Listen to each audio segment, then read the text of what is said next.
David Chen, ang lalaking walang katulad. Kabanata 14:11. Sa harap nitong hininga, bumulong pa si David. Bang bang bang bang.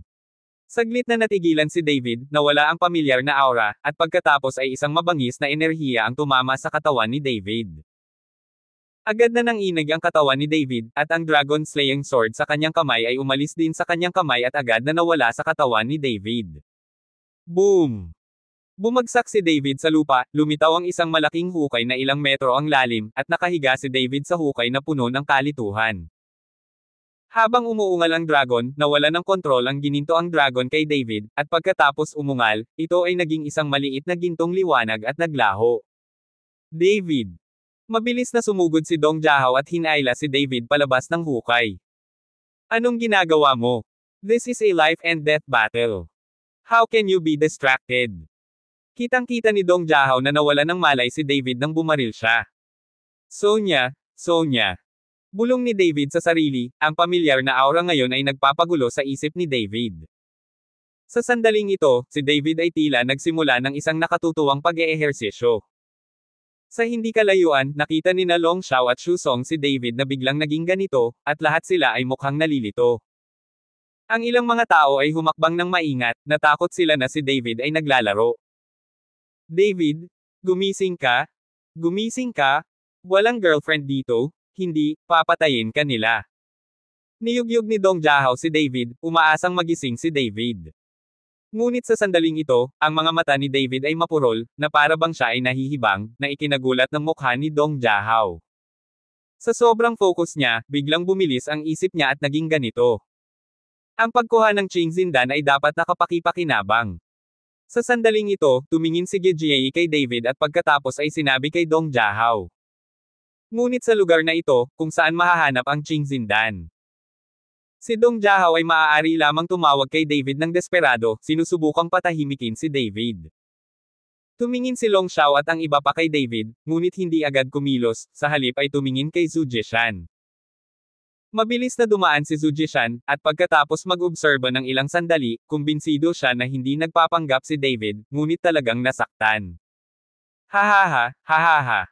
Itong si David ay may sira sa pag-iisip at naging dementado. Ngayon ay maaari mo na siyang patayin kahit sino. Tuwang-tuwa si Zhu Jishan. Sana sa leader ng alliance, what H3L is going on? Paanong biglang mapahamak itong si David? Labis na naguguluhan si Long Xiao. Matapos makipag-away kay David sa mahabang panahon, maayos na si David, ngunit sa sandaling nakabaril si Xu Song at ang iba pa, naging ganoon si David. Hindi ko rin alam. Umiling si Zhu Jishan. Ang alam lang niya ay may sira sa pag-iisip si David, ngunit hindi niya alam kung ano ang sanhi nito. Sumimangot si Long Xiao at pinagmasdan si David. Alam ko ang nangyayari. Isang matandang boses ang tumunog sa isipan ni Long Xiao, ang apat na taong ito ay sumisipsip ng dugo ng kasintahan ni David, kaya silang apat ay magiging espiritu ng kasintahan ni David. Kung iisang tao lang, napakahina ng hininga, pero kung magsanib puwersa silang apat, this breath makes David feel very familiar. The moment he made his move, he felt this familiar aura and his mind moves, kaya nasira ang isip niya at naging ganito siya. Hindi ba gusto mo laging gumanap bilang David, matutulungan kita ngayon? Paano tumulong? Tanong ni Long Xiao. Hinayaan mong huminga ng magkasama ang apat na lalaki mula sa Martial Arts Alliance, at hahayaan kitang manood ng magandang palabas. Natatawang sabi ng matandang boses sa isip niya. Umaasa ako sa pinuno na alam ko kung paano sinaktan ang David na ito.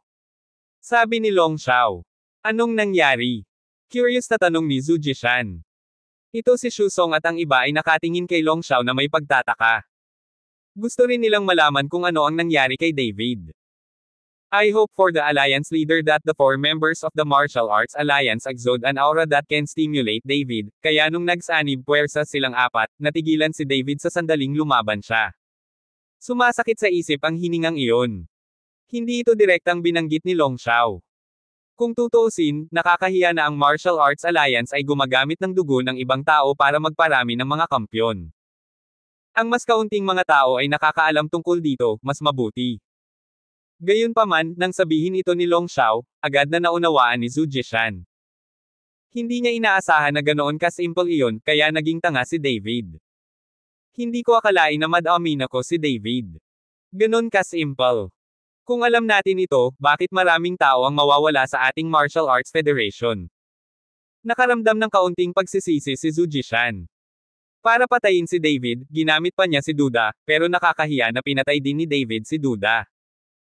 Umaasa ako sa pinuno ng alyansa, ngayon ay naging tanga si David, maaari nating patayin siya anumang oras, ngayon gusto mong makita, hayaan mo akong gumanap dito David. Bahagyang ngumiti si Long Xiao. Paano maglaro? Tanong ni Zhu Jishan. Hayaan mong huminga ang iyong nasa ilalim ng apat, mayroon akong sariling paraan.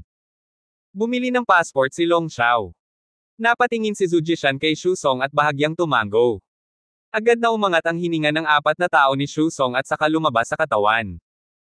Ang apat na aura ay nagsama-sama, at si Long Xiao ay nagwagayway ng itim na ambon. Ang itim na ambon ay nagsimulang sumanib kay Xu Song at sa iba pa at sa wakas ay naging anyo ng tao. Hindi lamang ang figure ng tao na ito ay hindi makilala sa pagitan ng lalaki at babae, ngunit si David ay palaging bulag. Nang makita ang ghost human figure na ito, biglang lumiwanag ang kanyang mga mata at itinulak niya si Dong Jiahao sa gilid niya. Sonya, Sonya. Nagmamadaling humakbang si David at niyakap ang figure ng tao. Sa sandaling ito, sa harap ng mga mata ni David, nakatayo sa harap niya si Sonya na nakasuot ng puting damit, at bahagyang nakangiti si Sonya sa kanya. Natigilan ng lahat nang makita ang eksenang ito at hindi maintindihan ang ginagawa ni David. Gustong sumugod ni Dong Jiahao at hilahin si David. Isang alon lang iyon ng palad ni Zhu Jishan, at agad siyang nahulog. Dong Jiahao, kung ayaw mong mamatay dito, huwag kang mag-alala kay David. Nang matapos magsalita si Zhu Jishan, tumingin siya kay David ng may malaking interes. Sa sandaling ito, ang mukha ni David ay puno ng pananibik, at ang mga bilog sa paligid ng kanyang mga mata ay pula. Sonya, kasalanan ko ang lahat. Wala akong kakayahan na iligtas ka at pinahirapan ka ng husto. Hindi ko nahahayaang agawin ka pa ng kahit na sino. Sinisi ni David ang sarili, tumulo ang mga luha sa kanyang mukha. Nakatingin ang lahat habang kinakausap ni David ang figure ng tao na lumilikha ng isang ilusyon para sa kanyang sarili, at hindi niya maiwasang matuwa. Ngunit ang mga mata ni Gejie ay napuno ng luha. Bilang isang babae, ang pinakamahalagang bagay ay ang pakiramdam ng isang lalaki. Kabanata 14:12. Hindi mahalaga kung may kapangyarihan ang kabilang partido o wala, basta't mahal mo ang iyong sarili, kaya mo. Sa nakikitang ganito ngayon ni David, malinaw na talagang gusto ni David ang kanyang kasintahan. Pinanood ni Zhu Jishan si David na nababaliw sa sarili, at hindi nila gustong patayin si David ng ganoon kaga. Ngunit kasabay ng pag-ungol ni David sa sarili, biglang pumasok sa katawan ni David ang itim na ambon na naging anyo ng tao. Nanginig si David, at pagkatapos ay naging mapurol muli ang kanyang mga mata. Nakita kong kumunat ang noo ni David ng ilang beses, at dumiretso siya sa lupa.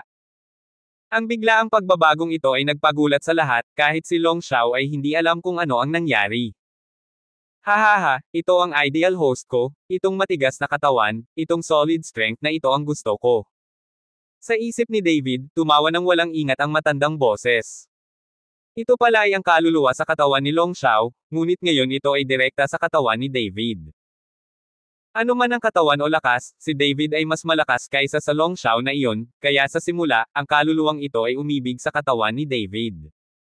Ginamit ko na lang dahilan para masira si David para maipasok ang kaluluwa ko sa katawan ni David. Maya-maya, dahan-daang bumangon si David, nagningning ang mga mata, pero sobrang pangit ng mukha niya. David. Nagmamadaling sumigaw si Dong Jiahao na nakabawi na si David. Gayunpaman, hindi pinansin ni David si Dong Jiahao at sumimangot lang ito at bahagyang pumikit. David, basta't masunurin kang makinig sa akin, tayong dalawa ay nagpupuno sa isa't isa, at kaya kong patayin ang iilang tao sa harap mo. Isang matandang boses ang narinig sa isip ni David. Sino ka? Ginamit ni David ang kanyang banal na katalinuhan upang kausapin ang lalaki sa kanyang isipan. Hindi mo kailangan malaman kung sino ako, kailangan mo lang sundin ang mga ayos ko. Kung hindi dahil sa akin, bangkay ka na. Pumasok na ako ngayon sa katawan mo, kapag hindi ka nakinig sa akin, aagawin kita sa isip mo at saka magpapakamatay, para mamatay ka na sa harap ng lahat.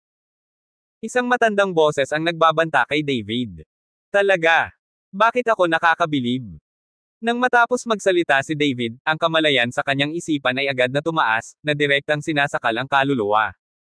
Malinaw na nabalisa ang kaluluwa. Hindi niya inaasahan na ganoon kalakas ang kamalayan ni David. Isang sinag ng liwanag ang nagmamadaling dumaan, na nagbigay kay David ng sakit ng ulo, at ang kanyang katawan ay nanginginig na parang nakuryente. Ngunit gayunpaman, ang kontrol sa katawan ni David ay nasa kanyang sariling mga kamay pa rin, at umaasa siya sa kanyang makapangyarihang banal na diwa upang labanan ang kaluluwa. Nang makita ni Long Xiao ang eksenang ito, tila may iniisip siya. Tumago sa kanyang isipan ang kanyang kamalayan at nalaman niyang wala na ang kaluluwa sa kanyang katawan. Sa sandaling ito, ang mga mata ni Long Xiao ay eskarlata, at ang mga mata na nakatingin kay David ay puno ng selos at puot. Sa harap ni David, kahit na ang kaluluwa sa kanyang katawan ay gustong iwanan ang kanyang sarili, kaya mahirap tanggapin si Long Xiao. David, umalis ka na. Ang matangkad na si Xiao ay umungal ng malakas, ang kanyang buong katawan ay natatakpan ng itim na liwanag, at pinalo niya si David ng isang suntok. Kahit na si David ay nakikipaglaban sa kanyang kaluluwa sa kanyang katawan, ang espiritual na kapangyarihan sa kanyang dantian ay hindi naapektuhan. Nang makitang sinaktan siya ni Long Xiao, hinampas ito ni David. Durog na durog ang katawan ni Long Xiao. Ang suntok na ito ay nagpasuka ng dugo ni Long Xiao. Kung wala ang kanyang kaluluwa, ang kapangyarihan ni Long Xiao ay lubhang hamina. Bakit ganito? Tumayo si Long Xiao, kinagat ang kanyang mga ngipin, at muling sumugod kay David, bakit mo ako tinanong, bakit? Umungol si Long Xiao, nang makita si Zhu Jishan at ang iba pa na may nalilitong ekspresyon, hindi nila alam kung baliw ang Long Xiao na ito. Paano mo masasabing pinagtaksilan siya ni David? Ang pagtataksil sa kanya para saan? Hindi nila alam na kinakausap ni Long Xiao ang kaluluwa sa katawan ni David. Si David ay humakbang pasulong, ang kanyang gininto ang katawan ay nagniningning sa liwanag. Ngayon na ang kapangyarihan ni Long Xiao ay lubhang nabawasan, ito ay isang magandang pagkakataon para patayin siya. Isang malaking gintong kamao ang tumama kay Long Xiao. Buong lakas na lumaban si Long Xiao, ngunit wala itong silbi. Ngayon ang power gap sa pagitan nila ni David ay lumaki. Kahit na sinubukan ni Long Xiao ang kanyang makakaya upang labanan, ito ay magiging walang saysay sa harap ni David. Boom! Sinuntok ni David ang katawan ni Long Xiao sa hangin, at kasabay nito, ang buong katawan ni David ay tila nalaglag sa isang iglap, at ang kanyang mga binti ay bumagsak ng mahina. Nang bumagsak si Long Xiao sa lupa, tumalon siya at biglang nataman si David. Kasabay nito, isang itim na ambon ang tumaas mula sa katawan ni David, na agad na pumasok sa katawan ni Long Xiao. Alam ng kaluluwang iyon na hindi niya makontrol si David at makakabalik lamang siya sa katawan ni Long Xiao. Nang pumasok ang kaluluwa sa katawan, agad na nagbago ang aura ni Long Xiao. Si Zhu Jishan, na orihinal na gustong tumulong, ay sumimangot at tiningnan ito ng may interes. Hindi siya natatakot na papatayin ni David si Long Xiao ngayon. Kahit napatay na si Long Xiao, si Zhu Jishan ay may ganap na katiyakan na papatayin si David. Pagkatapos ng lahat, natagpuan niya ang kahinaan ni David, at ang pagpatay kay David ay kasing dali ng palad ng kanyang kamay. Nang makitang sinaktan siya ni Long Xiao, nagmamadaling tumayo si David para kontrahin at dali-daling sumuntok. Boom! Ang katawan ni David ay direktang tumama sa lupa gamit ang kanyang palad, habang si Long Xiao ay umindayog lamang at patagang lumapag sa lupa. Umakyat si David sa lupa nang walang kahirap-hirap, at ang kanyang mukha ay naging lubhang solemn. Kahit na ang espiritu ay umalis sa kanyang katawan nang umalis ang taong ito, talagang nagtayo siya ng isang porma sayon sa kanyang katawan. Ngayong gustong basagin ni David ang porma sayon sa kanyang katawan, wala na siyang lakas para harapin itong si Long Xiao. Patayin siya, naglagay ako ng ipinagbabawal na porma sayon sa kanyang katawan, at ang kanyang kapangyarihan ay magagamit lamang sa ikalima. Ito ay isang magandang pagkakataon. Ang matandang boses ay umalangaw-ngaw sa isip ni Long Xiao. Nang marinig ito ni Long Xiao, agad siyang natuwa, tumalon ang kanyang katawan, at pagkatapos ay sinuntok niya si David. Boom! Tumayo na lang si David at nakita niya si Long Xiao na umaatake gamit ang isang suntok. Nagmamadali siyang gumanti ng dalawang kamao, ngunit hindi magamit ng kanyang katawan ang lakas nito, at muli itong binasag ni Long Xiao. Sa pagkakataong ito, walang kahit na katiting na pag-aalala si Long Xiao, humakbang lang siya laban kay David at ito ay isang pinagsamang suntok. Isang strike, dalawang strike, tatlong strike. Si David lang ang may lakas ng loob para mag-parry, at hindi man lang siya maka-parry. Nang makita ng lahat ang eksenang ito, laking gulat nila. Obviously, mas malakas ang kapangyarihan ni David, pero bakit ngayon lang binubugbog si David? Nang makita ang eksenang ito, bahagyang nanliit ang mga mata ni Zhu Jishan, itong Long Xiao ay medyo kawili-wili, parang dapat tayong mag-ingat sa kanya. Diretsyong hinawakan ni Long Xiao si David at sinuntok si David sa katawan. Naglabas siya ng galit sa kanyang puso, at sa tuwing sasampalin niya ito, sumusuka si David ng dugo. Sa sandaling ito, si David ay binugbog, na puno ng dugo. David, hindi ka ba masyadong kaakit-akit? Ngayon ay pahihirapan kita hanggang kamatayan. Gaya ng sinabi ni Long Xiao, ang hininga sa kanyang kamay ay agad na napalitan ng isang matalim na talim at pagkatapos ay mabangis na sinaksak patungo sa dibdib ni David. David. Nang makita ito ni Dong Jiahao, papatayin na siya ng Long Xiao na ito, kaya umungol siya ng galit, pagkatapos ay tumalon at naglakad patungo sa Long Xiao na iyon. Xu Song, pigilan mo siya. Napasimangot si Zhu Jishan nang makita niyang ililigtas ni Dong Jiahao si David. Tumango si Xu Song, pagkatapos ay tumalon, hinaranggan ang landas ni Dong Jiahao at pinalipad palabas si Dong Jiahao gamit ang isang palad. Sino mang manggahas na tumulong kay David ngayon ay papatayin si Wash. Malamig na tiningnan ni Zhu Jishan ang lahat. Walang nangahas na tulungan si David. Pagkatapos ng lahat, ang mga taong ito ay walang kinalaman kay David, at ayaw nilang masaktan ang Martial Arts Alliance at ang Long family. Kabanata 14:13. Off! Mabangis na sinaksak ng matalim na talim ang dibdib ni David, bumulwak ang dugo, at ang matinding sakit ay nagmukhang kakila-kilabot kay David. Ano? Umungol si David, at isang bugzo ng kapangyarihan ang biglang nagpalipad palabas ni Long Xiao. Napatingin si David sa kanyang sugat at tinapik ng ilang beses, at agad na huminto ang dugo. Kinagat ni David ang kanyang mga ngipin, hinaila ang sarili at tinitigan si Long Xiao. Bilasan mo at patayin mo siya, hindi ko alam kung hanggang kailan siya mabibitag ng pormasyong ito. Ang matandang boses ay nagmamadaling nagpaalala kay Long Xiao. Ang David na ito ay nagawang pumutok ng napakalakas na puwersa sa ilalim ng kanyang galit, kaya ang kaluluwa ay labis na nag-aalala na ang kanyang porma sayon ay malapit ng masira. Sa oras na iyon, kung gusto mong patayin ni Long Xiao si David, ito ay isang hanggal na panaginip.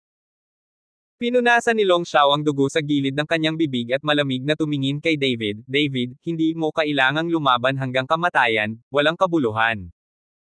Pagkatapos magsalita ni Long Xiao, ang kanyang katawan ay biglang gumalaw patungo kay David, at ang kanyang lakad ay napakabilis. Sa isang kisap mata, nasa harap na siya ni David. Sa sandaling ito, hindi makapag-react si David. Nakita ko na si Long Xiao ay may hawak na isang makintab na matalim na talam, at sa pagkakataong ito ay itinutok niya ang dibdib ni David. Biglang hinawakan ni David ang kanyang mga kamay, alam niyang hindi na niya mapipigilan ngayon si Long Xiao, ngunit nahawakan pa rin niya ito ng katutubo.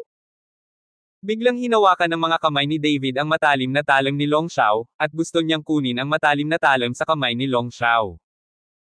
Ngunit ang bilis ni Long Xiao ay napakabilis, tulad ng paghawak ni David sa matalim na talim gamit ang dalawang kamay, ang matalim na talim ay dumula sa mga kamay ni David at sinaksak ng mariin si David sa dibdib.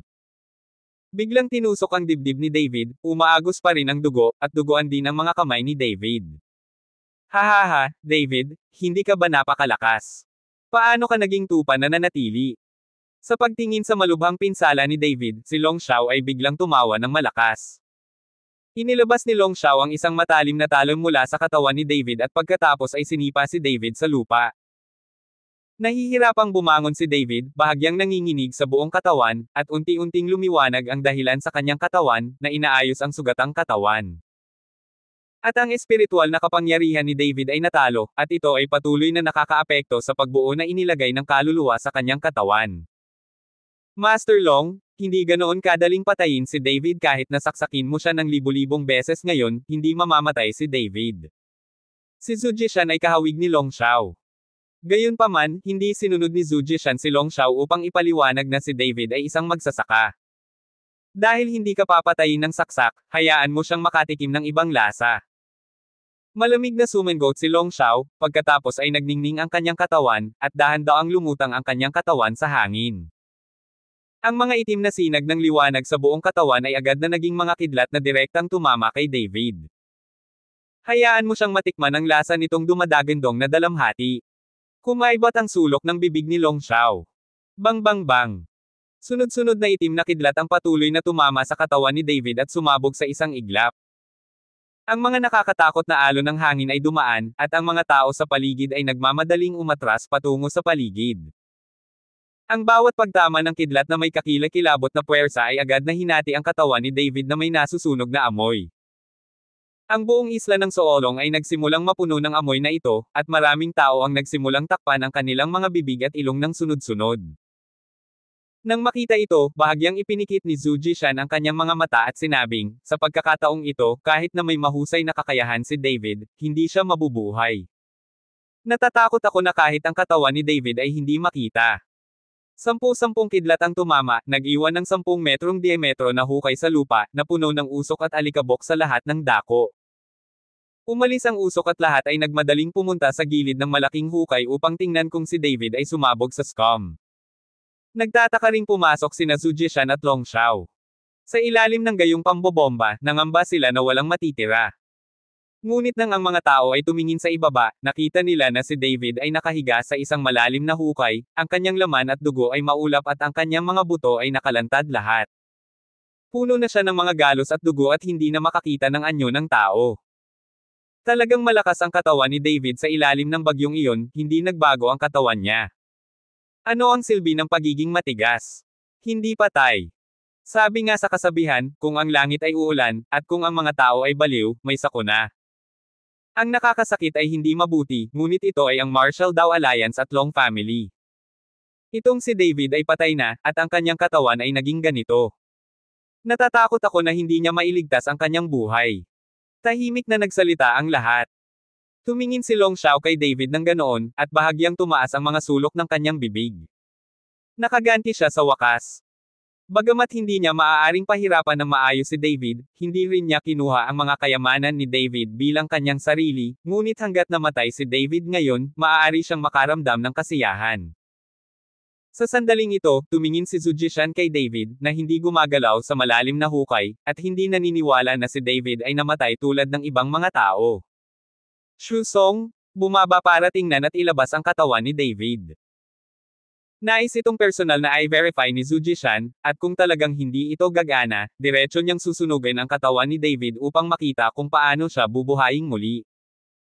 Naamoy ni Shu Song ang sunog na amoy at hindi sinasadyang sumimangot, paano pa rin mabubuhay ang mga tao ng ganito. Hindi lang nila maaaring baliwalain ang mga utos ni Zhu Jishan, maaari lamang nilang iwagayway ang kanilang mga kamay at pasukin ang mga tao sa malalim na hukay at iangat ang katawan ni David. Ngunit nang malapit nang mahulog si Shu Song, biglang gumalaw ang katawan ni David. Sa pagkakataong ito, huminga ng malalim ang lahat. Ilipat move. May sumigaw. Nakita kong sinandal ng husto ni David ang kanyang katawan at dahan-daang bumangon. Bagamat ang katawan ni David ay puno na ng mga galos, hindi man lang niya makita ang kanyang anyo, ngunit ang mga mata ni David ay napakaliwanag, at may matinding galit sa kanyang mga mata. Siyempre hindi siya namatay. Pinaikit ni Zhu Jishan ang kanyang mga mata, ngayon ay kailangan kong panoorin ang katawan ni David na giniling na karne. Si David ay hindi namatay ng ganito, at si Zhu Jishan ay naging mas maingat. Bahagyang komandat ang katawan ni David sa gininto ang liwanag, at hirap siyang naglakad patungo sa hukay. Nang makitang ganito si David, lahat ay nagkusa at umiwas, at maraming tao ang nagpakita ng paghanga. At talagang binaliwala ni Gejie ang banta ni Zhu Jishan at inihagis ang drill mula sa kanyang kamay, pagkatapos ay hinayla si David ng diretso. Kaya lang walang sinabi si Zhu Jishan.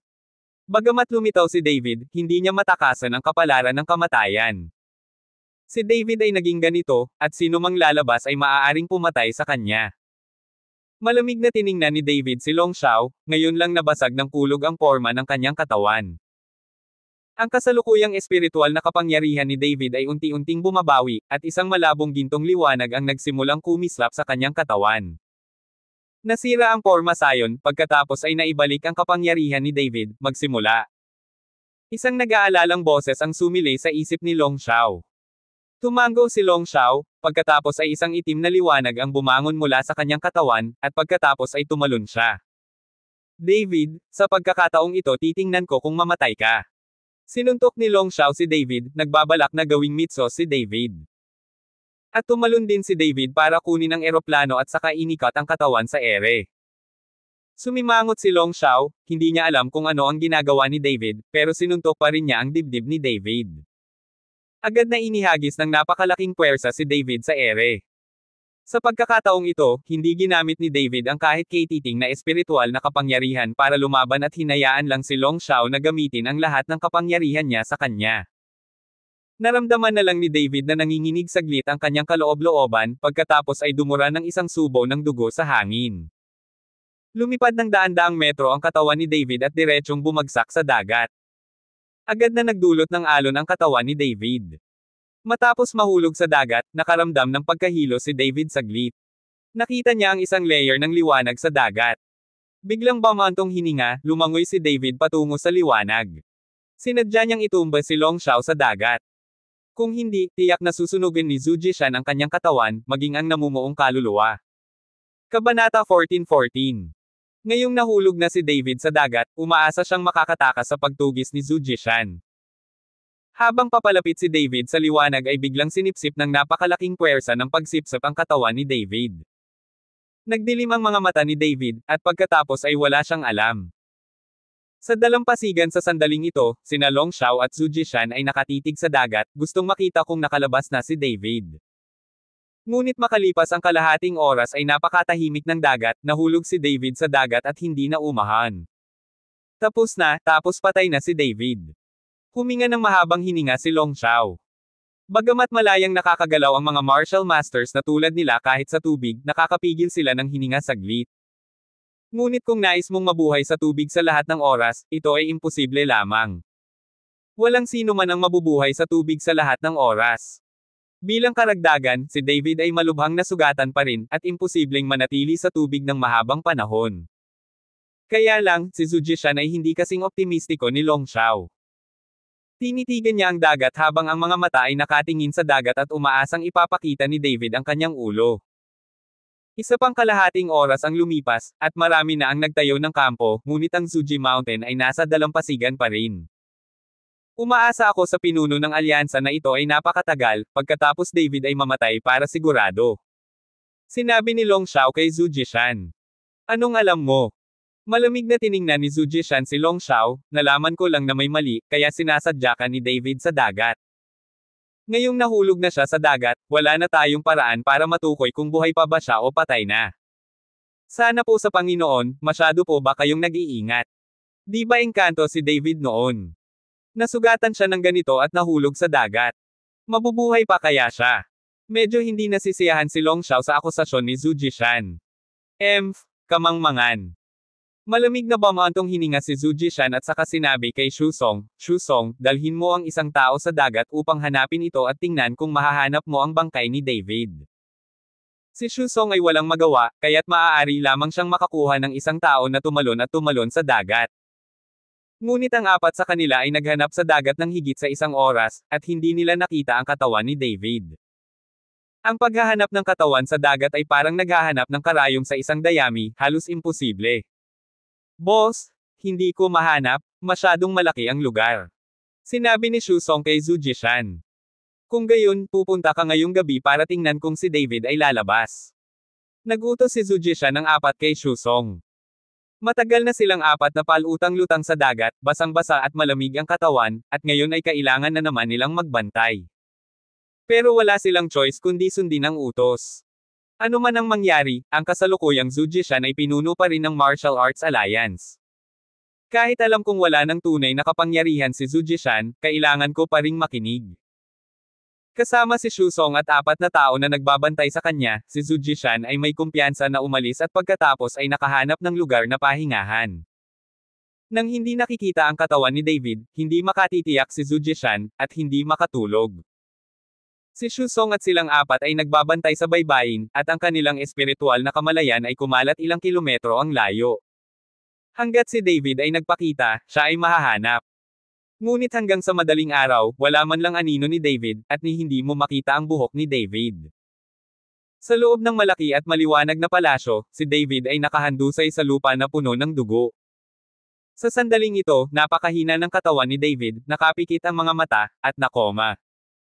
Sa harap ng palasyo, sa isang gintong trono, ay inilagay ang isang eskultura na may ulo ng tao at isang buntot ng isda. Ang eskulturang ito ay parang buhay, parang isang tunay na Murloc, na may hawak na parang salapang na sandata. Hindi ko alam kung paanong may maglagay ng ganitong eskultura sa lugar na ito. Ang paligid ng palasyo ay puno ng malalaki at maliliit na beast peel, at ang bawat beast peel ay kumikinang sa madilim na liwanag. Sa sandaling ito, isang puting liwanag ang biglang kumislap sa hangin ng palasyo, na sinundan ng isang ahas na mahigit 10 metro ang haba. Nang makitang masakit pa rin ang ekspresyon ng ahas, pagkapasok niya sa palasyo ay napatingin siya kay David na nakoma. Ngunit hindi maintindihan. Pagkatapos ay tiningnan ng ahas ang eskultura at patuloy na iniikot ang katawan na parang sumasamba. Pagkaraan ng ilang sandali, ibinuka ng ahas ang dagwang bibig nito, at ang beast peel ay dahan-daang lumipad palabas sa bibig ng ahas. Lumabas ka! Ang beast peel ay nahulog sa lupa, at pagkatapos mawala ang beast peel, ang ahas ay nagsimulang magpumiglas ng masakit, ngunit sa lalong madaling panahon ang katawan ay dahan-daang nawala at sa wakas ay nawala ng walang bakas, tanging ang beast peel ang nananatili sa lupa. Buong araw at gabing nakoma si David, at sa araw at gabing ito, 12-12 ng lahat ng uri ng halimaw ang dumating sa palasyo, at pagkatapos maider ang mga pildores ng hayop, nawala ang mga ito ng walang bakas. Sa isla ng Soolong, hindi sumama si Zhu Jishan sa lahat. Nanatili siya sa dalampasigan at hindi makita ang katawan ni David. Si Zhu Jishan ay palaging hindi mapakali sa kanyang puso. Gayunpaman, isang araw at 2 gabi na, at hindi ko pa rin nakikita ang pag-angat ng katawan ni David sa ibabaw, kaya lalong hindi mapalagay si Zhu Jishan. Sana sa pinuno ng alyansa, kung gayon si David ay tiyak na hindi makakarating, kami ay natigil dito, maraming mga tao ang nagsisimula ng medyo hindi nasisiyahan. Medyo hindi nasisiyahang sinabi ni Long Xiao kay Zhu Jishan. Pagkatapos ng lahat, narito sila para sa paglilitis, at nais ni Long Xiao na samantalahin ang pagkakataon ng pagsubok upang makuha ang kapangyarihan ng mga taong iyon. Ngayong nanatili siya sa dalampasigan, wala nang pagkakataon si Long Xiao. Puno rin ng reklamo ang mga dumalo sa paglilitis, ngunit dahil sa lakas ng Martial Arts Alliance, walang nang ahas na magsalita. Hindi sila masaya, kaya magsimula tayo sa eksperimentong ito sa tabing dagat. Malamig na sabi ni Zhu Jishan. Ano ang sinusubukan mong gawin dito? Litong-lito si Long Xiao, wala dito, anong klaseng pagsubok ang ginagawa mo? Hindi nagsalita si Zhu Jishan, ngunit kinuha ang itim na perlas mula sa kanyang mga kamay, dahan-daang inilagay ang perlas sa tubig ng dagat, at pagkatapos ay may sinabi sa kanyang bibig. Maya-maya ay nagsimulang kumulo ang tubig dagat at ang mga alon ng alon ay makikita sa malayo. Sa ilalim ng mga alon ay makikita mo ang maraming madilim na figure. Nagulat ang lahat at sumugod sa dalampasigan, pinagmamasdan ang tanawing biglang lumitaw sa dagat. Umuungol. Biglang, isang malaking halimaw ang bumangon mula sa tubig at gumawa ng dagendong. Nakarecruit ako ng ilang halimaw ngayon. Maaari mo na itong subukan. Kung sino ang pumatay sa halimaw na ito ay makakakuha ng beast peel. Bahagyang sinabi ni Zhu Jishan sa karamihan. Nang marinig ito ng lahat, agad silang natuwa, at lahat sila ay naglabas ng kanilang mga sandata at tumalon patungo sa halimaw. Ginawa ito ni Zhu Jishan para pakalmayan ang damdamin ng lahat. Ang isa pang bagay ay hayaan ang lahat na labanan ang mga halimaw at guluhin ang dagat upang hindi makapagtago si David sa ilalim ng dagat. Kung si David ay mamamatay, ang gayong kaguluhan ay gagawin din nito ang ibabaw ng katawan ni David. Di nagtagal, sinundan ng lahat ang mga halimaw upang lumaban, at ang buong seaside area sa dalampasigan ay nagpadala ng mga alon, at ang Chain Dragon Islands ay nagsimulang patuloy na manginig sa santukan na ito. Ang palasyo sa kailaliman ng dagat ay nagsimulang yumanig sa ilalim ng marahas na pag-uudyok na ito, at dahan-daang iminulat ni David ang kanyang mga mata sa gitna ng pagyanig. Sa sandaling imulat niya ang kanyang mga mata, isang nakabulag na gininto ang liwanag ang sumakit sa kanya, at dali-dali itong tinakpan ni David ng kanyang mga kamay. Nasaan ako? Langit ba ito? Mariing umiling si David at saka dahan-daang tumayo. Nang makita niya na siya ay nasa isang malaki at maringal na palasyo, nataranta ang buong tao. Kabanata 14:15. Ngunit hindi nagtagal ay natanto ni David na hindi ito paraiso at hindi siya patay. Pinagmasdan ng mabuti ni David ang palasyo, ang buong palasyo ay tila ginto, ako ay nagliliwanag ng nakakasilaw na gintong liwanag. Lalo na ang trono sa harap na upuan ay nagbigay sa mga tao ng isang pakiramdam ng kamahalan, ngunit ang eskultura ng sirena sa trono ay tila hindi tugma sa palasyo at trono. Pagkatapos ay tumingin muli si David sa lupa sa bulwagan, tumingin sa mga piraso ng beast pill sa lupa, naramdaman ang aura na nagmumula sa beast pill, ilang bakas ng excitement ang sumilay sa mga mata ni David. Gayunpaman, tulad ng gusto ni David na suriing mabuti ang mga beast pill na ito, napansin niya na may mahinang aura na lumulutang sa paligid ng mga beast pill na ito, at kalaunan ay nagsanib silang lahat sa estatwa sa trono. Maging ang namumuong kaluluwa sa katawan ni David ay naglalabas ng espiritual na enerhiya na patuloy na nagkakaisa sa eskultura. Bahagyang kumunat ang noo ni David, puno ng hindi makapaniwala ang mukha niya. Paano magkakaroon ng kakayahang sumipsip ng espiritual na enerhiya ang isang eskultura? Hindi kaya may mga taong nakatago sa sculpture na ito. O hindi ba ito isang eskultura? Maingat na humakbang si David na gustong suriin kung ano ang nangyari sa eskulturang ito. Ngunit nang malapit na ang katawan ni David sa trono, niyanig nito ang napakalaking puwersa. May porma sayon sa palibot ng tronong ito at walang paraan para makalapit si David. At ngayon ang katawan ni David ay lubhang mahina, at ang kanyang espiritual na kapangyarihan ay halos maubos, kaya wala siyang paraan upang sirain ang porma sayon na ito. Huwag kang mag-alala tungkol dito, mahalaga ang pagbawi. Nagpasya si David na huwag pansinin ang nangyari sa eskultura at ibalik muna ang kanyang espiritual na kapangyarihan. Napakaraming beast pill sa lupa, at mayroon pa siyang nascent soul, sapat na ito para bumalik si David sa pinakamataas na estado, baka ma-promote si David sa kaharian. Kinuha ni David ang beast pill at diretsyong nilunok iyon, at agad na sumabog ang aura sa katawan ni David. Kahit na ang aura ng beast pill ay napakaliit, ito ay may maliit na epekto kay David, ngunit mayroong libu-libong mga beast pill dito, sapat na upang makuha si David sa isang sandali.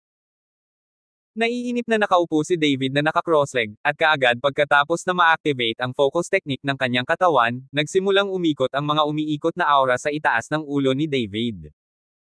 Ang espiritual na enerhiya sa mga beast pill na iyon ay nagbago at nagsimulang dumami patungo sa katawan ni David. Ang direksyon na inilipat ng aura, ang eskultura ng sirena sa trono ay agad na lumabo ang kulay. Napapikit ng bahagya si David at hindi ito napansin. Maging ang mga mata ng eskulturang sirena ay bahagyang gumalaw, at kitang-kita ang galit sa kanyang mga mata, ngunit sa kasamaang palad ay hindi ito napansin ni David. Nakuha ni David ang malaking bahagi ng aura ng beast pill, at ang espiritual na kapangyarihan ni David ay nagsimulang gumaling ng mabilis. Habang si David ay nakatuon sa pagsasanay at pagbawi, isang malaking indayog ang nagpatalsik sa kamalayan ni David mula sa kanyang katawan. Nagulat si David. Nang imulat niya ang kanyang mga mata, nakita niyang pumasok na siya sa ibang dimensyon. Nakita ko na ito ay isang maliit na isla na may mga berdeng puno, ngunit mayroong isang napakagandang palasyo sa isla. Maraming tao ang pumasok at lumabas ng palasyo. Ang mga damit na isinusuot ng mga taong ito ay naging napakaluma, tulad ng mga damit na isinuot ng mga tao libu-libong taon na ang nakalilipas. Gusto ni David na pigilan ang tao at tanungin kung saan ang lugar na ito, ngunit si David ay parang isang transparent na tao, walang makakahanap sa kanya. Walang magawa si David at makalakad lamang patungo sa palasyo, gusto niyang makita kung ano ang nangyari. Ngunit bago siya makarating sa palasyo, naharang si David sa pintuan ng lungsod, at nakita niya ang mga salitang Bliss City na nakasulat sa isang tapyas sa pintuan. Mayroon ding dalawang nakabaluti na sundalo sa pintuan, bawat isa ay may baril. Nakikita ni David sa isang sulyap na ang mga sandata sa kamay ng dalawang gwardya na ito ay talagang mga espiritong sundalo. Sa pagkakataong ito, bamuka ang gulat na bibig ni David, at ang dalawang gwardya na nagbabantay sa pinto ay talagang may hawak na mga espiritong sundalo. Ito ay hindi kapani-paniwala. Nalungkot si David. Inangat niya ang ulo at tinitigan ang tatlong salitang Bliss City. Dumaan ang mga tao sa kanya, lahat may masasayang ngiti sa mga labi. Makikitang tuwang-tuwa ang mga tao rito. Naglakad si David patungo sa pintuan ng lungsod, at sa loob ay isang mapayapang tanawin. Ang kalye ay may linya ng mga mangangalakal, at may mga kaakit-akit na gusali sa lahat ng dako. Ito ay naging sanhi ng pagdududa ni David ng ilang sandali, hindi ba ito ang batayan ng isang tiyak na lungsod ng pelikula at telebisyon? Gayunpaman, sa paghusga sa hininga na hinihinga ng lahat, maging ang mga ordinaryong tao ay pawang mga immortal cultivator, at lahat ay nagtataglay ng espiritual na kapangyarihan. Maaaring libu-libong taon na ang nakalilipas ang mga immortal na magsasaka ay karaniwan. Laking gulat ni David. Dahan daw ang tumatawid sa kalye, talagang dumating si David sa harap ng tarangkahan ng palasyo, ngunit ang bantay sa harap ng tarangkahan ng palasyo ay nakasuot ng gintong baluti, at ang kanyang aura ay hindi galit. Ang hininga ay kasing dami ng kasalukuyang David. Lahat sila ay mga master ng Marquee Realm, at hindi pa nakita ni David ang mga armas na hawak ng mga gwardya na ito. Sa sandaling ito, labis na nabigla si David. Hindi niya maintindihan kung nananaginip ba siya o talagang nakikita niya ang eksena noong libu-libong taon na ang nakalilipas. Libu-libong taon na ang nakalilipas, kung mayroong napakaraming bilang ng mga magsasaka, at maging ang mga gwardya na nagbabantay sa tarangkahan ng palasyo ay mga Yuan Ying cultivator, kung gayon ay hindi bababa sa mga magsasaka ang nagbago, umalis sa katawan, at nagambala, at kahit ang ilan ay tumawid. Tapos na. Mga aksidente. Ang tunay na tao sa panahon ng Mahayana ay karaniwan din. Ngunit kung ganoon nga ang kaso, paano napunta sa ganoong kawalan ng pag-asa ang Immortal Cultivator? Dahil lang ba naubos ang espiritual na enerhiya ng bansa, napakaraming tao ang nagsisimulang maglinang ng martial arts, at mababa ang mga immortal na magsasaka. Hindi alam ni David kung bakit, parati niyang nararamdaman na may napakalaking sikreto. Gayunpaman, sa kasalukuyang kapangyarihan ni David, nag-iisip lamang siya ng mga random na pag-iisip. Bagamat isa rin siyang monghe, kaunti lang ang alam niya tungkol sa kasaysayan ng mga monghe. Siguro ngayon ay isang magandang pagkakataon, panaginip man ito o hindi, nagpasya si David na pumunta sa palasyo upang malaman. Pagdaan sa tarangkahan ng palasyo, dumiretso si David patungo sa pinakamalaking palasyo, at maraming tao ang naglalakad sa palasyo. Si David mismo ay tila naglakbay sa sinaunang palasyo. Nang pumasok si David sa bulwagan ng palasyo, napansin niya na ang libu-libong metro kwadrado ng bulwagan ng palasyo ay puno na ng mga mandirigma na nakasuot ng gintong baluti. Sa trono mismo sa harapan ay isang lalaking nasa katanghaliang gulang na nakasuot ng korona, at ang mukha ng nasa katanghaliang gulang ay kasalukuyang madilim at tumutulo ang tubig. Nakita ito ni David sa isang sulyap, ang tronong ito ay ang kanyang nakita, at ang palasyong ito ay kung saan siya naroroon. Hindi kaya ang palasyong kinaroroonan mo ay libu-libong taon ang umiral? Baka sa mukha ni David ang pagtataka.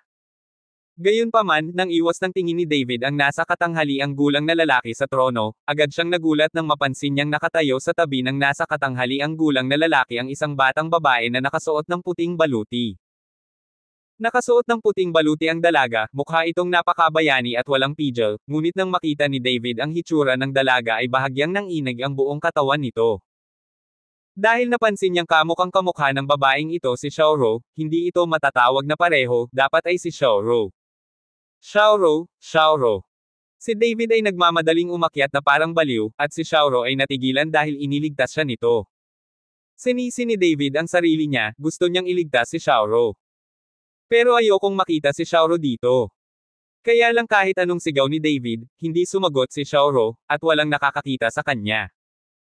Pero maya-maya, biglang lumingalinga si Xiaoro sa paligid, parang narinig niya ang tawag ni David.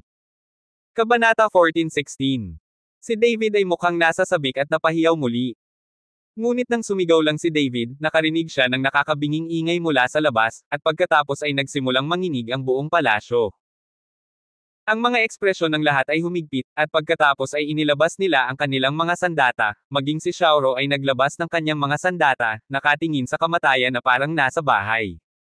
Mukhang alam ng mga taong ito ang nangyayari. Dalawang dragon ang umaaligid sa mga haligi sa magkabilang gilid ng palasyo.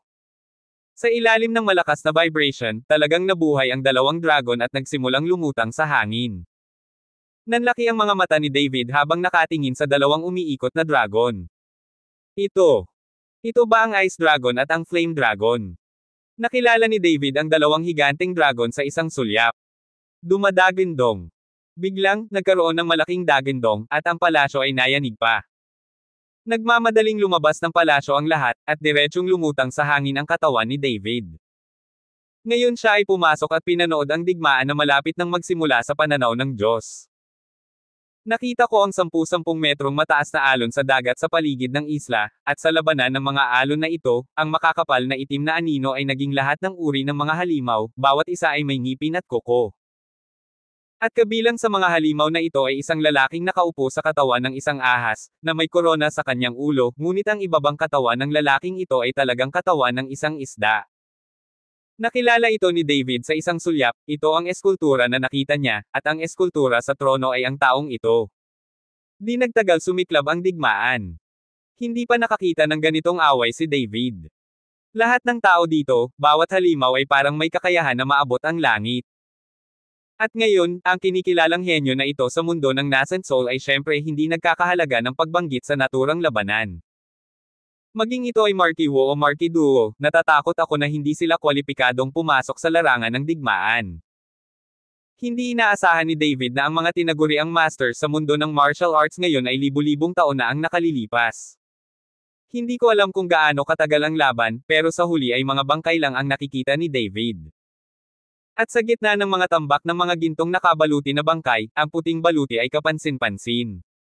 Xiaoro, Xiaoro. Gustong sumugod ni David at sumigaw ng desperado. Gayunpaman, natagpuan niya ang kanyang sarili sa hangin, at walang paraan upang lapitan ang palasyo sa ibaba. Ang buong palasyo ay tila napapaligiran ng isang hindi nakikitang puwersa. Ang hindi mabilang na mga bangkay, ang mga bangkay ng hindi mabilang na mga halimaw, at ang may koro ng sirena ay tila malubhang nasugatan at dahan-daang pumasok sa palasyo. Sinubukan niyang makaupo sa trono, ngunit sa sandaling hinawakan niya ang trono, agad na naging bato ang kanyang katawan. Ang maliit na isla ay nagsimulang mag-crack sa gitna at ang buong lungsod ng kaligayahan ay agad na lumubog sa ilalim ng dagat, ngunit ang maliit na isla ay muling nagsara, pinipiga ang lungsod ng kaligayahan sa ilalim ng isla. Kinaladkad din nina Ice Dragon at Yanlong ang kanilang mga sugatang katawan, at pagkaraan ng mahabang pag-iyak, nahulog sila sa isla. Nang bumagsak ang katawan ng Ice Dragon, ito ay naging hindi mabilang na frosts, at ang Dragon Crystal sa katawan ay nahulog sa isang malalim na pool. Ang lugar kung saan nahulog ang Flame Dragon ay nagsimulang maging hindi matiis na init, at sa lalong madaling panahon ang isla ay naging kalahating malamig at kalahating init. Ito ay kung paano ipinanganak ang Dragon Lock Island. Ano? Biglang sumigaw ng malakas si David na nagsasaka, tapos biglang nagmulat ng mata. Sa sandaling ito, basang-basa na si David at hingal na hingal. Nakuha ni David ang karamihan sa mga pildores ng hayop sa palasyo, ngunit ang pagtaas ng kapangyarihan ni David ay hindi masyadong halata. Ang espiritual na enerhiya na kailangan ni David na linangin ngayon ay umabot sa isang baluktot na antas. Kahit na mayroong 10,000 beast pill dito, ang pagtitipon ng aura ay halos hindi magdaragdag ng lakas ni David. Panaginip lang ba? Pinunasan ni David ang pawi sa kanyang noo at tinitigan ang estatwa ng sirena sa trono. Pagkaraan ng ilang sandali ng paghinga, ang buong katawan ni David ay nagsimulang magliwanag ng ginintoang liwanag, at ginamit niya ang kanyang ginintoang katawan upang protektahan ang kanyang katawan. Nakita ni David na masyadong mapanganib ang lugar na ito. Pagkatapos ay naglakad si David patungo sa pintuan ng palasyo, huminga ng malalim, at sa kamarahan at mariin na itinulak ang pinto. Dahan-daang bumukas ang pinto, at ang eksena sa labas lang ang nasa isip ni David. Ang baluti at hindi natapos na mga sandata ay nasa lahat ng dako, at ang mga pildores ng hayop na sumasakop sa buong lupa ay nagpapakita kung gaano karaming mga halimaw ang namatay dito. Hindi ba panaginip? Totoo ba? Bliss City ba ito? Sobrang sama ng loob ni David. Hindi nagtagal ay naakit ang mga mata ni David sa isang pares ng puting suit ng baluti. Xiaoro. Nang makita ang puting baluti, nagningning ang mga mata ni David. Bagaman pagkatapos ng libu-libong taon ng pagbibinyag, lahat ng iba pang baluti at sandata ay nasira, ngunit ang puting baluti na ito ay kumikinang na parang bago. Napatingin si David sa puting baluti, bahagyang nanginig ang buong katawan, sa kadahan-daang yumuko at maingat na kinuha ang baluti. Wala na sa armor, kahit buto. Tila libu-libong taon na ang lumipas at kahit na ang mga buto ng tao ay wala na. Kung wala itong gulo ng mga sandata at armor at beast pill sa isang lugar, hindi maiisip ni David kung gaano kalunos-lunos ang mga nangyayari dito. Habang hawak-hawak ni David ang puting baluti sa kanyang kamay at medyo nalulula, biglang kumislap ng puting liwanag ang puting baluti at pagkatapos ay diretsyong lumipad mula sa kamay ni David. Nang makita ang tagpong ito, saglit na natigilan si David. Ang puting baluti na ito, na parang gumagamit ng kaluluwa, ay nagsimulang kumilos ng mag-isa. Kung ito ay isang espiritong sundalo, kung maaari itong magkaroon ng sarili nitong artifact spirit at sarili nitong kamalayan, maaari pa rin itong tanggapin ni David. Ngunit paanong ang gayong baluti ay biglang gumalaw ng mag-isa? Mabilis na lumipat ang baluti patungo sa labas ng palasyo, hindi na nag-isip si David at nagmamadaling sumunod. Parang may hinahanap yung armor na yon. Pagkatapos umalis sa palasyo, napanatili ng buong Bliss City ang orihinal nitong anyo, eksakto tulad ng nakita ni David sa kanyang panaginip. Sa sinaunang lungsod na ito ng kaligayahan, wala nang hininga ng tao, at walang buhay sa lahat ng dako. Bagamat puno ito ng espiritual na enerhiya, nagbibigay ito sa mga tao ng madilim na pakiramdam. Dumaan ang puting baluti sa kalye, binilisan ni David ang kanyang lakad at sumunod na mabuti. Saan ka pupunta? Tahimik na bulong ni David. Ngunit sa lalong madaling panahon sa tiwangwang at madilim na kalye na ito ay nakatayo ang isang hindi gumagalaw na tao sa gitna.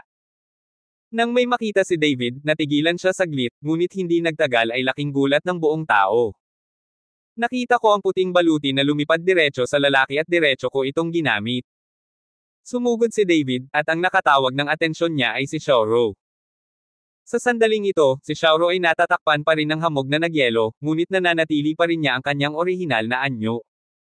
Xiaoro, Xiaoro. Nang makita ni David na si Xiaoro pala, tuwang-tuwa siyang napasigaw. Hindi katakataka na hindi matagpuan ang Xiaoro sa isla ng Soolong. Hindi ko alam kung kailan, pero nakarating siya sa lugar na ito. Kabanata 14:17. At ang puting baluti na ito ay talagang lumipad sa kanyang sarili at inilagay ito sa katawan ni Xiaoro. Naisip ni David ang babaeng nakasuot ng puting baluti na nakita niya sa kanyang panaginip, na kamukhang kamukha ni Xiaoro. Hindi kaya si Xiaoro ang reincarnation ng babaeng nakasuot ng puting armor? Hindi makapaniwala si David, buhay pa ang babaeng nakasuot ng puting baluti, at siya si Xiaoro.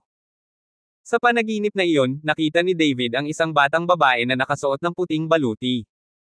Kahit ano pa si Xiaoro, ngayon si David ay dapat humanap ng paraan para iligtas si Xiaoro.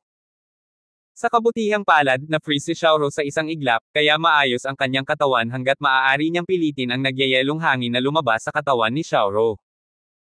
Nang mahawakan na lamang ng mga kamay ni David si Xiaoro, isang nakakagat na lamig ang naging dahilan upang agad na binitawan ni David ang kanyang mga kamay. Ang gayong malamig na hangin ay maaaring agad na tumago sa balat at pumasok sa mga panloob na organo, na ginagawang hindi mabata ang mga tao. Huminga ng malalim si David, pinaandar ang espiritual na kapangyarihan sa kanyang katawan, at isang asul na apoy ang tumalon sa kanyang palad. Pagkatapos ay dahan-dahan niyang nilapitan ang katawan ni Xiaoro at pagkatapos ay marahang hinawakan ng kanyang mga kamay si Xiaoro. Muling dumarating ang matinding lamig, ngunit sinubukan ni David ang kanyang makakaya na harangin ito ng espiritual na kapangyarihan at patuloy na nagpadala ng espiritual na kapangyarihan sa katawan ni Xiaoro. Sumandal si David sa espiritual na apoy sa kanyang palad upang pigilan ang kanyang mga kamay sa pagyayelo sa malamig na hangin. Pero ilang minuto lang ay nanginginig na ang buong katawan ni David. Ang napakalaking pagkonsumo ng espiritual na kapangyarihan ay naging dahilan upang hindi niya kayang suportahan.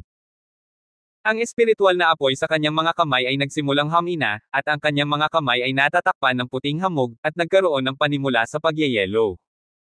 Nang makita ito, wala nang ibang nagawa si David kundi ang bumitaw. Pagtingin kay Xiaoro sa harap niya, walang magawa si David, na ikinagilty niya.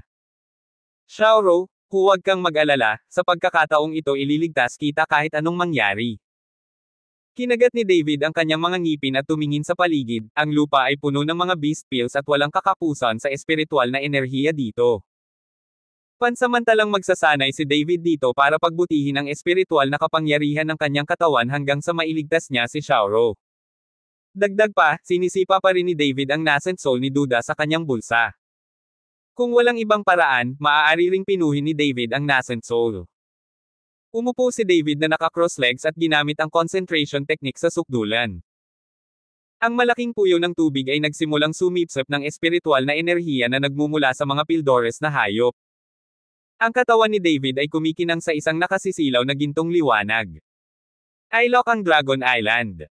Ang tubig dagat sa baybayin ay naging pula ng dugo, at ang mga katawan ng 12-dosenang mga halimaw ay lumulutang sa dagat. Pagkatapos ng labanan araw at gabi, maraming tao ang nakatanggap ng beast pill. Gayunpaman, ang ilang mga tao ay namatay mula dito, at mayroong higit sa 100 mga bangkay sa malapit, ngunit walang nagbigay pansin sa mga patay na ito. Ang mga demanda ay likas na mapanganib, kaya't normal na mamatay sa isang paglilitis. Ngunit walang nakaalam na marami sa mga patay na ito ay mga lantang katawan at matatandang mukha, na parang may hinihigop. Sa hindi kalayuan, ang katawan ni Long Xiao ay nababalot ng itim na damit, nakaupo na naka-cross-leg sa lupa na may malabong ngiti sa kanyang mga labi. With this time trial, tikman niya ang tamis. Kung mayroon kang ilang mga ganoong okasyon, matutulungan kitang maabot ang rurok ng Marquis Wu sa maikling panahon at makapasok pa sa Marquis Grand Marquis ng walang anumang pagsisikap. Sa isip ni Long Xiao, sinabi ng matandang boses. Senior, kailan ako papasok sa Martial Saint Realm? Excited na tanong ni Long Xiao. Martial Saint. Ang matandang boses ay huminto, ang kasalukuyang Martial Saint ay marahil isa ng alamat. Nang marinig ito ni Long Xiao, tumahimik siya. Sa katunayan, ang kasalukuyang Martial Saint Realm ay ang pagkakaroon na ngayon ng mga alamat. Bagamat walang katapusan ang Martial Dao, nakikita at naririnig lang niya ang Martial Saint Realm. Hindi alam ni Long Xiao kung ano ang nasa itaas ng Martial Saint, ngunit maaari niya malaman na ang kaluluwa sa kanyang katawan ay dapat malaman ang maraming mga lihim ng mundo ng martial arts. Senior, kung papasok ba ako sa Martial Saint Realm, magiging invincible existence ba ito? Magagawa ko bang baguhin ang iyong katawan at buhayin ka ng hindi nakakabit sa katawan ko? Gustong malaman ni Long Xiao kung kailan makakaalis ang kaluluwang ito sa kanyang katawan. Kapag malakas ang kanyang kapangyarihan, ayaw niyang kontrolin ng iba. Hahaha, alam mo lang na nakaupo ka sa isang balon at nakatingin sa langit. Si Wu Sheng ay isang alamat sa panahong ito, ngunit 1,000 taon na ang nakalilipas ay hindi ito dapat banggitin dahil may mas mataas na kaharian sa itaas ng Wu Sheng. Marami na akong nasabi sa iyo ngayon, at walang kabuluhan ang kailangan mo lang tunawin ang mga lakas na natanggap mo at maabot ang rurok ng Marquis sa lalong madaling panahon. Ang nakaraang panahon ay maaaring hindi na bumalik. Lalong humina ang dating boses at lalong lumungkot ang tono. Parang may naalala siya na ayaw niyang maalala. Si Zhu Jishan, nakasalukuyang nakatayo sa dalampasigan, ay sabay na nakasimangot. Ang kanyang mga mata ay hindi umaalis sa tubig, at laging umaasa na makita ang katawan ni David. Ngunit pagkatapos ng mahabang panahon, kung talagang namatay si David, tiyak na lulutang ang katawan. Sa pinuno ng pag-asa, nag-aalala ka pa ba sa buhay ni David? Sa sandaling ito, lumapit si Long Xiao at tinanong si Zhu Jishan. Tumango si Zhu Jishan, hindi ko nakikita ang katawan ni David, lagi akong hindi mapalagay. Don't worry.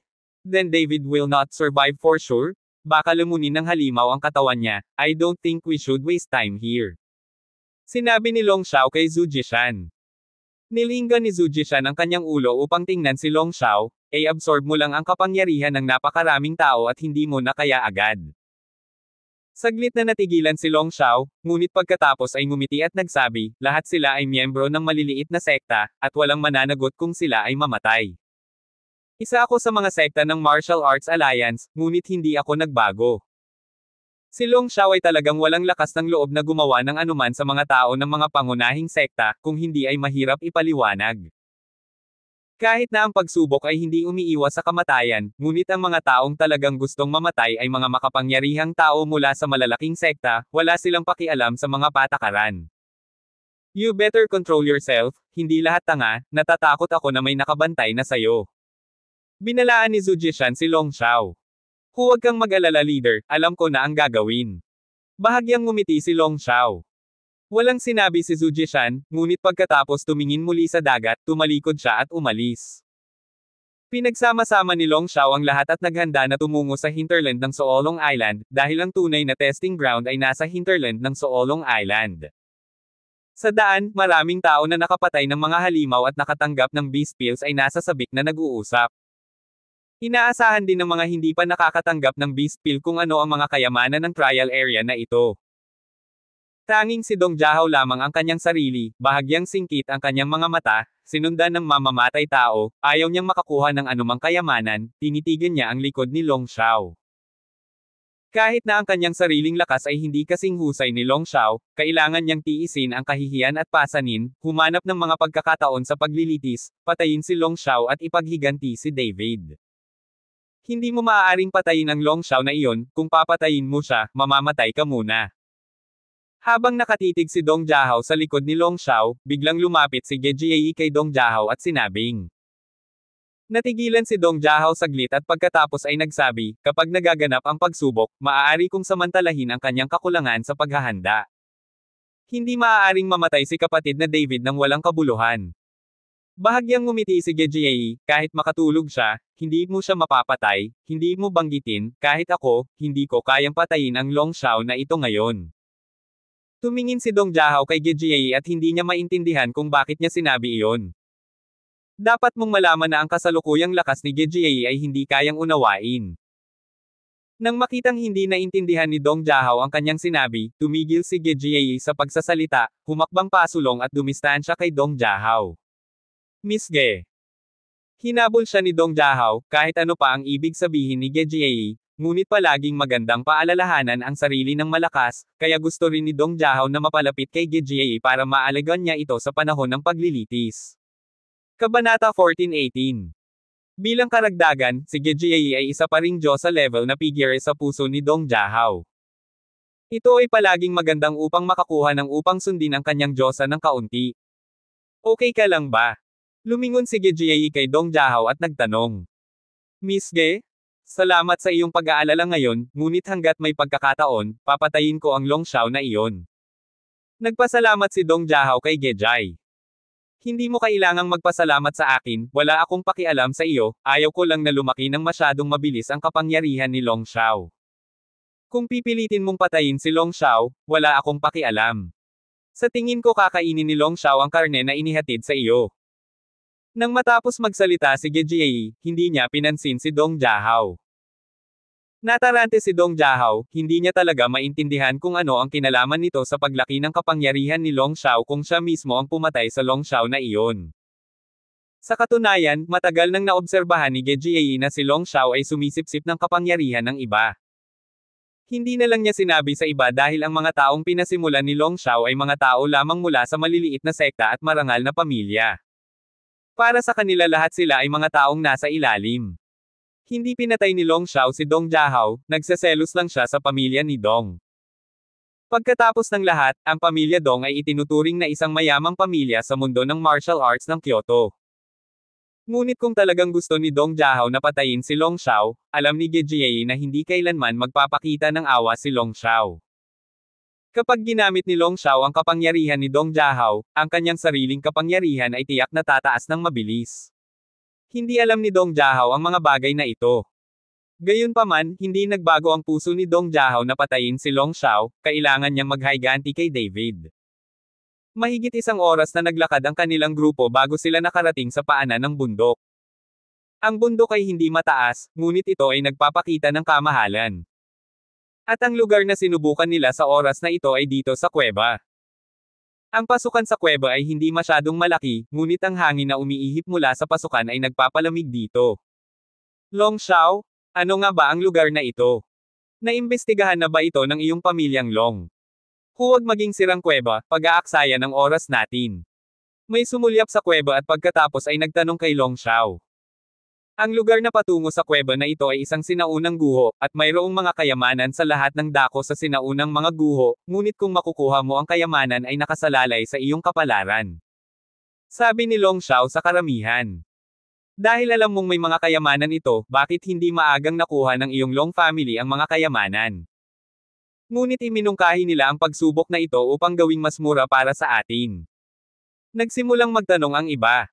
Kung may mga bihirang kayamanan, bakit hindi nakuha ng Long family ang mga kayamanan mismo? Sa totoo lang, ang kuwebang ito ay komplikado at mapanganib, at ang mga guho ay mahirap hanapin pagkatapos ng lahat. Kung sino man ang hindi naniniwala dito, maaari nilang sabihin na hindi, at hinding-hindi ko ito titigilan. Kung naniniwala ka sa pamilya ko sa mahabang panahon, maaari kang sumama sa akin. Pagkatapos magsalita ni Long Shao, nauna siyang pumasok. Pagkatapos ay dinala ni Zhu Jishan si Shu Song at ang iba pa, na sinundan ni Gejie at Dong Jahao. Nang makita ito, dahan-daang sumunod ang lahat. Itinaas ng bawat isa ang kanilang espiritual na kapangyarihan sa pinakamataas na antas at napakaingat. Nasa harapan niya si Tol Shao, at lalo pa niyang idiniin ang kanyang lakas para balutin ng mahigpit ang kanyang katawan para maiwasan ang mga aksidente. Sa lungsod ng Bliss, si David ay patuloy na nagpapadala ng espiritual na kapangyarihan sa katawan ni Xiaoro. Ang apoy ng espiritu sa palad ay patuloy na tumatalon. Xiaoro, gising, gising. Umiiyak si David sa pag-aalala sa kanyang puso.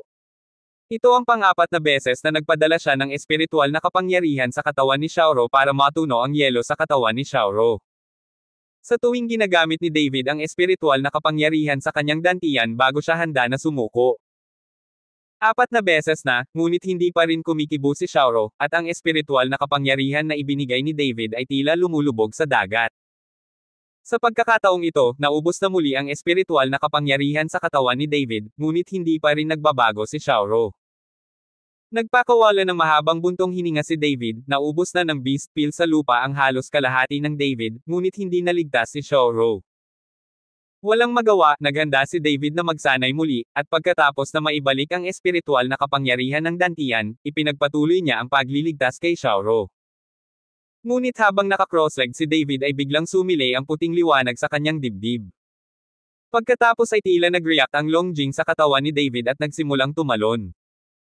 Saglit na nagulat si David, at pagkatapos ay nagkaroon ng matinding sakit sa kanyang dibdib, at pagkatapos ay talagang lumabas si Longjing sa katawan ni David. Ang nakasisilaw na kristal ng dragon, tulad ng araw, ay naglalabas ng nakakapasong liwanag. Sa ilalim ng liwanag na ito, hindi nang ahas si David na imulat ang kanyang mga mata, at ang kanyang katawan ay natusok din ng mainit na liwanag na ito. Dahan-dahan, talagang lumipad si Longjing sa itaas ng ulo ni Xiaoro, at pagkatapos ay binalot ng liwanag si Xiaoro. Ito ba? Natigilan si David at napatitig kay Xiaoro. Nakita ko na ang hamog na nagyelo sa katawan ni Xiaoro ay unti-unting kumukupa sa ilalim ng mainit na liwanag na ito, at ang balat ni Xiaoro ay dahan-dahan ding nagiging kulay rosas mula sa mapatla. Natuwa si David sa kanyang puso. Hindi niya inaasahan na gugugol ng napakaraming oras sa pagsisikap na iligtas si Xiaoro. At sa sandaling lumitaw ang dragon crystal na ito, ang lamig sa katawan ni Xiaoro ay agad na nawala. Hindi kaya si Yanlong lang ang makakatunaw ng ice seal ng ice dragon na ito. Sa sandaling ito, tila napagtanto ni David na ang dragon na kristal na ito ay kombinasyon ng isang ice dragon at isang flame dragon na kristal. Ang Yanlong dragon crystal ay dapat maglabas ng nagninangas na liwanag na ito. Gaya ng iniisip ni David, ang lamig sa katawan ni Xiaoro ay tuluyang nawala, at ang mga mata ni Xiaoro na nakapikit ay bahagyang gumalaw sa sandaling ito, at pagkatapos ay dahan-daang bumukas. Xiaoro! Nang makita ni David na idinilat ni Xiaoro ang kanyang mga mata, tuwang-tuwa siyang umakyat. Kuya David! Nang makita ni Xiaoro si David, blanko ang mukha nito. Hindi maalala ni Xiaoro ang nangyari pagkatapos ng lamig. Naalala lang niya na nasa Dragon Lock Island sila at kinuha ang Ice Dragon Crystal. Great! Great! Sa wakas nagising ka na. Tumingin si David kay Xiaoro na may luha sa kanyang mga mata. Nang makitang umiiyak si David, medyo nabigla si Xiaoro, Kuya David, ano ang nangyayari sa iyo? Saan tayo? Tumingin si Xiaoro sa paligid ng walang laman. Nasa Dragon Lock Island tayo, at pinalamig ka ng Ice Dragon na iyon. Excited na paliwanag ni David. Nang maalala ang nangyari, nagmamadaling nagtanong si Xiaoro, Kuya David, mayroon ka bang Ice Dragon Dragon Crystal? Nasaan ang Ice Dragon? Nakuha ko. Tumango si David ng desperadong, saka inabot at dahan-daang hinawakan ang Dragon Crystal sa ibabaw ng ulo ni Xiaoro sa kanyang kamay. Tingnan mo, ito si Longjing, hindi lang ito ang Dragon Jing ng Ice Dragon, kundi pati na rin ang Dragon Jing ni Yanlong. Ibinigay ni David si Longjing kay Xiaoro. Nang makita ang napakalinaw na Longjing sa kanyang harapan, may ngiti din si Xiaoro sa kanyang mukha. Dahil nakuha ni David si Longjing, hindi nawala ng saysay ang kanyang mga pagsisikap.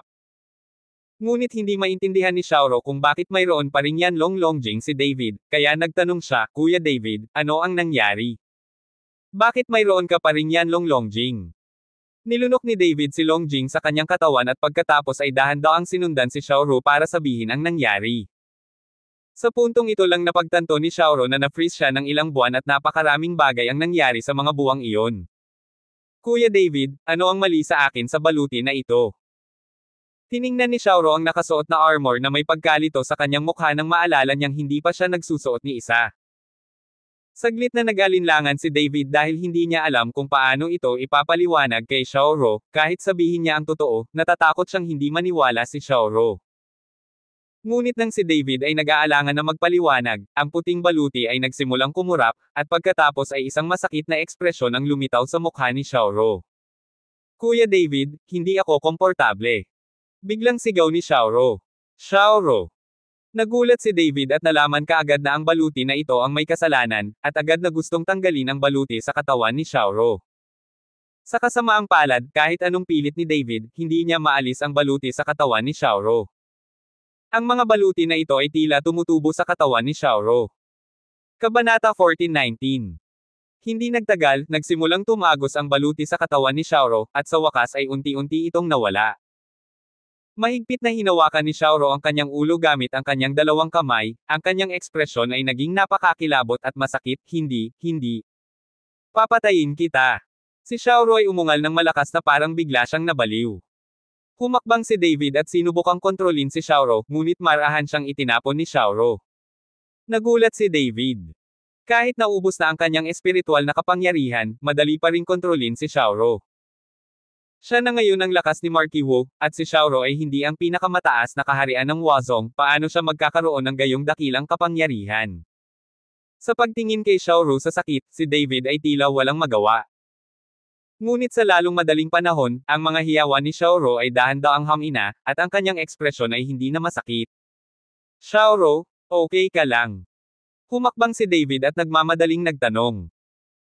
Marahan na bumantong hininga si Xiaoro, natatakpan ng malamig na pawis ang kanyang noo, at bahagyang umiling, Kuya David, ngayon lang talaga ako gustong makakita ng maraming dugo, maraming tao ang nakipag-away sa mga halimaw, at nakakita rin ako ng sirena. Nakinig si David sa kwento ni Xiaoro at sinundan pa niya ang kanyang nakita sa parehong paraan, tila dito talaga nangyari ang kanyang nakita. Masyadong kakaiba ang lugar na ito, umalis na tayo rito sa lalong madaling panahon. Si David ay palaging medyo hindi mapakali sa kanyang puso at gustong umalis kasama si Xiaoro. Ngunit nang malapit nang umalis sina David at Xiaoro, bigla niyang naramdaman ang isang napakalaking aura na papalapit sa kanya. May darating. Kumunat ang noo ni David at agad na nahulaan na ang mga taong ito ay si Zhu Jishan at iba pa. Ngayong naubos na ang espiritual na kapangyarihan mula sa katawan ni David, kung talagang haharap siya sa mga taong tulad ni Zhu Jishan, wala na siyang lakas na lumaban. Kuya David, sino ka? Bakit ka ba kinakabahan? Nang makita ang kinakabahang hitsura ni David, hindi napigilan ni Xiaoro na magtanong. Huwag mo nang tanungin, parang gusto kong magtago sa akin. Kinuha ni David si Xiaoro at mabilis na pumasok sa palasyo. Pagkatapos ng puwersahang isara ang tarangkahan ng palasyo, mabilis na sinimulan ni David na palitan ang kanyang espiritual na kapangyarihan. Pagpasok pa lang nina David at Xiaoro sa palasyo, sa labas ng gate ng Bliss City, dumating na si Zhu Jishan at ang iba pa. Natigilan ang lahat habang nakatingin sa maringal na gate ng lungsod, maging ang mga mata ni Long Xiao ay nanlaki. It's unbelievable. Hindi ko akalain na may city pala sa ilalim nitong Dragon Lock Island. Tingnan mo ang gusali ng gate ng lungsod, natatakot ako na ito ay libu-libong taon na. Lahat ay namangha. At tumangala si Zhu Jishan sa salitang Bliss City sa gate ng lungsod, bahagyang nakasimangot, na parang iniisip ang impormasyon ng lungsod na ito sa kanyang isipan. Ano man ang isipin ni Zhu Jishan, wala siyang maisip na anumang impormasyon na may kaugnayan sa Bliss City. Maging sa mga dokumento ng Martial Arts Alliance, hindi nabanggit ang lungsod na ito. Dapat mag-ingat ang lahat, walang nakakaalam kung ano ang mangyayari pagkatapos pumasok. Paalala ni Zhu Jishan sa lahat. Walang nangahas na magsalita, at tahimik na itinaas ng lahat ang kanilang lakas sa pinakamataas. Pagpasok nila sa kuweba, maraming problema ang kanilang naranasan. Kabilang sa kanila, higit sa 100 mga tao ang namatay, at pagkatapos ay pumunta sila dito, at kung ano ang mangyayari sa lungsod na ito, walang nakakaalam, kaya maaari lamang silang mag-ingat. Ikinaway ni Zhu Jishan ang kanyang kamay at hiniling kay Xu Song na humakbang pasulong at itulak ang gate ng lungsod ng buong lakas. Sa harap ni Zhu Jishan, maingat siyang naglakad papasok sa lungsod, sumunod na malapit si Long Xiao sa likuran. Hindi ko inaasahan na ang nawawalang lungsod ng kaligayahan ay biglang lilito sa ilalim ng dagat. Sa sandaling ito, ang matandang boses ay tumunog sa isip ni Long Xiao. Senior, kilala mo ba itong lungsod ng kaligayahan? Nagmamadaling tanong ni Long Xiao. Narinig ko na ito, ngunit sa aking panahon ang Bliss City na ito ay hindi maipaliwanag na nawala. Nabalitaan ko na itong City of Bliss ay may lahat ng mga Panginoon. Kahit na ang tumitingin sa tarangkahan ng lungsod ay ang pinakapanginoon ng lipunan ngayon. At ang alkalde ng Bliss City ay higit na hindi moari at may napakalakas at magandang anak na babae. Ang lungsod ng Bliss ay nawala sa isang gabi, at walang nakakita nito muli, at walang sinuman mula sa lungsod ng Bliss ang nagpakita kailanman. Ngunit ayokong lumubog ang lungsod ng kaligayahan na ito sa ilalim ng dagat, hindi ko lang maintindihan kung saan napunta ang mga tao sa lungsod ng kaligayahan. May kaina-hinalang sabi din ng matandang boses. Hindi nagsalita si Long Xiao, ngunit labis siyang nabigla. Ang taong nagbabantay sa gate ng lungsod ay ang pinakadalubhasa sa lipunan ngayon. Gaano kitikot ang mga tao noong panahong iyon? Habang si Long Xiao ay gulat na gulat pa rin, lahat ng nasa likod niya ay sumigaw sa pagkagulat. Beast Peel? Maraming Beast Peel. Nakita ko ang Beast Peel sa lahat ng dako sa Bliss City. Matapos ang libu-libong taon, ang mga Beast Peel na ito ay naubos ang kanilang mental energy at kahusayan, ngunit sapat na iyon para sa mga taong ito. Nag-react si Long Xiao, nakatingin sa Beast Peel sa buong lupa, bumuka ang bibig niya sa gulat. Namangha din si Zhu Jishan, kahit na siya ang pinuno ng Martial Dao Alliance, pinangunahan niya ang mga tao na lumahok sa maraming pagsubok, ngunit ang mga mapagkukunan ng mga trial site na iyon kumpara sa lugar na ito ay kalokohan lamang. Yumaman ka, yumaman ka. May isang taong tuwang-tuwa na sumugod at nagsimulang kunin ang Beast Peel ng desperadong. Nang gumalaw ang isang tao, ang iba ay dumagsa, desperadong gumagalaw patungo sa mga Beast Peel sa kanilang mga bulsa, at ang ilan ay naghubad pa ng kanilang mga damit at pinagsama ang mga Beast Peel. Sa pagtingin sa nakatutuwang pulutong, hindi napigilan ni Long Xiao. Gusto niyang sumugod para kunin ang Beast Peel, ngunit pinigilan siya ni Zhu Jishan. Young Master Long, napakaraming Beast Peel dito, natatakot ka ba na walang sinuman kung wala ka? At saka, nasa ating mga kamay ang buhay ng mga taong ito, kahit gaano pa nila kunin, gumagana pa rin sila para sa atin. Habang sinasabi niya iyon, tumingin si Zhu Jishan sa palasyo sa hindi kalayuan, maaaring nasa harapan mismo ang tunay na kayamanan. Noon lamang natagpuan ni Long Xiao ang isang napakagandang palasyo sa kanyang harapan, at ang kanyang puso ay napuno ng pananabik. Let's go then. Hindi na nakayanan ni Long Xiao, masasabi niya na tiyak na may mas mahalagang mga kayamanan sa palasyo. Tumango si Zhu Jishan at saka nagsimulang maglakad patungo sa palasyo. Sa pagkakataong ito, hindi nanguna si Zhu Jishan, sa halip ay hinayaan si Xu Song na manguna sa tatlo pa upang buksan ang daan, at sumunod sila ni Long Xiao. Ang lahat ng iba ay nakapulot ng Beast Peels, ngunit hindi kinuha ng dalawang tao ang Beast Peel, ngunit sinundan si Zhu Jishan at ang iba pa. Ang dalawang taong ito ay sina Ge Jiayi at Dong Jiahao. Nahulaan din ni Ge Jiayi na dapat may mas magagandang kayamanan sa palasyo, kaya sumunod siya. At si Dong Jiahao ay naghahanap lamang ng pagkakataon para patayin si Long Xiao. Isang grupo ng mga tao ang dumaan sa lungsod na tumitingin sa mga Beast Peel sa buong lupain, kasama ang ilang sirang sandata at armas. Lahat ay nakaramdam ng lamig sa kanilang mga puso. At parang madilim, bagamat walang katawan na makikita dito, pero ramdam din nila na dapat may brutal na pagpatay dito. Nakikita ko, ang lungsod ng kaligayahan na ito ay malamang na nawasak ng mga halimaw, hindi nakakagulat na mayroong napakaraming Beast Peels dito. Kabanata 1420. Muling tumunog ang matandang boses sa isip ni Long Xiao. Isang halimaw na halimaw. Lihim na namangha si Tol Xiao, napakagandang lungsod ng Bliss, hindi man lang sirain ang halimaw. Ganyan ba kalakas ang lahat ng halimaw sa panahong iyon? Yumuko si Long Xiao, kinuha ang nasirang helmet, at pagkatapos ay biglang sumubok ng husto. Gayunpaman, nagulat si Long Xiao na ang helmet na ito ay ginamit sa libu-libong taon. Hindi lang ito bulok, ngunit napakahirap din kaya hindi nagawang durugan ni Long Xiao, ang Marquis of Martial Power, ang helmet. Hindi ka panipaniwala. Gulat na sabi ni Long Xiao. Si Ge Jiayi, na sumusunod sa likod, ay nagulat din nang makita ang eksenang ito, kaya yumuko siya at pinulot ang sirang espada. Ang tibak na ito ay dumaan din sa libu-libong taon, ngunit walang palatandaan ng kalawang. Dinurog ito ng malakas ni Ge Jiayi, ngunit hindi gumagalaw ang kalahati ng katawan ng espada. Nagulat si Ge Jiayi sa kanyang puso, maging ang mga sandata at baluti na ginamit niya ay napakatigas. Makikita na ang mga taong ito na gumagamit sa kanila ay umabot sa isang nakakatakot na kaharian. At ano ang kaharian ng mga makakabasag ng mga sandata at baluti na ito? Sa pag-iisip nito, naramdaman ni Gejie ang lamig sa kanyang gulugod, hindi niya alam kung ano ang kanyang haharapin sa isang sandali. Maaaring narito ang mga mapagmataas na Marquis, at wala silang pagkakataong makatakas. Hindi nagtagal, maraming tao ang dumating sa tarangkahan ng palasyo, na nakatingin sa saradong tarangkahan ng palasyo, ngunit hindi sila nang ahas na sumulong kahit saglit. Sa sandaling ito, si David sa palasyo ay balisa. Naramdaman niyang nakarating na sa pinto si Zhu Jishan at ang iba pa. Xiaoro, kung may away pagkatapos ng ilang sandali, makakahanap ka ng pagkakataong makatakas, huwag kang manatili dito. Binalaan ni David si Xiaoro. Kapatid na David, ang mga taong ito ba ay nasa labas para patayin ka? Naguguluhang tanong ni Xiaoro. Tumango si David, oo, ang mga taong ito sa labas ay mga tao mula sa Kyoto Martial Arts Association. Nang marinig ito, agad na sinabi ni Xiaoro na may galit na mukha, si Sister Sonia ang nahuli ng mga taong ito, tama ba?